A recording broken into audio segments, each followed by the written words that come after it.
Hello, everyone. The portion of Eschana, this week's Torah reading, tells the story of the giving of the Torah and the Ten Commandments. Right after it tells us about the whole event, it adds a one-line statement that Kol Gadol V'lo Yasaf, that God's voice was a great voice that spoke and didn't end. And the rabbis discussed this. What does this mean that the voice was great and didn't end? And one of the interpretations is that God's voice did not give off an echo. This is just one interpretation, but I want to elaborate on this one. It didn't give off an echo. And the question is, number one, why is that important? And why didn't it give off an echo? Wasn't it a great voice? It says Kol Gadol, it was a loud voice. Why didn't it give off an echo? Loud voices give off echoes, especially in a mountainous, in a place where the desert of Sinai was, where they got the Torah. And the Rebbe explains something very interesting that I want to share with you. An echo is created, says the Rebbe, and we know it from physics, of course, that when there's a noise, a voice, whatever it may be, that is bounces off, that's rejected by something, a wall, a mountain, a stone, and it bounces back, and the bouncing back creates the echo. And this is what the Torah is trying to tell us, that by Mount Sinai, the voice of God was uttered and came out of God, but did not create an echo. The reason for this is, and the Rebbe explains that with this one line, Moses shares with the Jewish people a fundamental, important point about what Torah is all about. You see, a lot of people think that the Torah has relevance in my spiritual life. If I want to know how to blow a shofar on Rosh Hashanah, I look into the Torah to see how to do it. If I want to put on tefillin, I look in the Torah to see how to do it, and so on with all the mitzvahs. But when it comes to my private life and the world around me, my daily ongoings, what relevance? What Torah has no relevance there. People seem to think. They say, like the famous statement, "Keep God in the privacy of your home, or leave Him out of the public arena." And many people think this and believe this, but this is a terrible mistake. The idea behind that there was no echo to God's voice means that there was no rejection to God's voice. The Jewish people that stood there absorbed the voice of God in their minds, in their hearts. It was absorbed completely, but not only by them. It was absorbed by the entire world, even the physical aspects of the world, the mountains, the valleys. There was no echo, means that they absorbed, there was no rejection. They absorbed the voice of God and it penetrated everything. What does it mean that it penetrated everything? It means that God is involved in His creation, in every single aspect of creation. And He's relevant in every aspect, even politics. He's involved in everything. Torah has something to say about everything.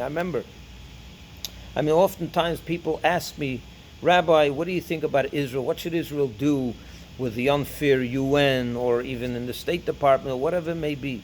How does Israel deal with its detractors? What should they do with the terrorists and with this, that, and the other peace process, and you name it?" And I tell them, well, why should they should do what the Torah says to do. And I have to tell you that oftentimes when I say that, I get strange looks. "Rabbi, we're talking about something that's relating to the world events, world affairs. What are you giving me? Why are you bringing Torah into this?" But the truth is that the Torah has everything to say, a lot to say about those things. Imagine the life and death of millions of people. You think the Torah has nothing to say about that? If the Torah has something to say about what fork I can use in my meals, if it's dairy or meat, it has no opinion about matters of life and death for millions of people. Of course it does. The Torah had no echo means it penetrated every aspect of our lives, every aspect of this physical world. And you should know that if only we would look to the Torah to solve our questions, to answer our questions and solve our problems, we would live much better lives. We would have smoother lives, peaceful lives. And I think that's the message that Moses is trying to convey. The Torah became the reality of the world. Once God spoke at Mount Sinai, that became the reality of the world, and the whole world absorbed the voice to the point where there was no aspect of rejection at all. There was no area of life that a person can say, in this area God has nothing to say. I'm not going to look to Torah to guide me in this area. And that's why I think it's important that we realize that when we're faced with a challenge, and we're faced with challenges every day, not only in religious matters, but even in mundane matters, believe it or not, the Torah has something to say about it. And we should look for guidance in the Torah. There's no area in our lives that God has no opinion. He has an opinion about everything. Of course he does. He created everything. How could he not have an opinion about it? He knows best. So my friends, we should look to the Torah. We should absorb the Torah. It's not something that's foreign to us. The idea of the Kol Gadol, the great voice that didn't end, means that didn't end at the front door of our homes. And that's it. When I walk out of the house, I'm no longer a religious person. I'm no longer a godly person. You take God with you outside. You take God with you inside, into your bedroom, your kitchen, your dining room, and your office, and your vacations, and your Congress, and your Senate, and your White House, and every single area of life.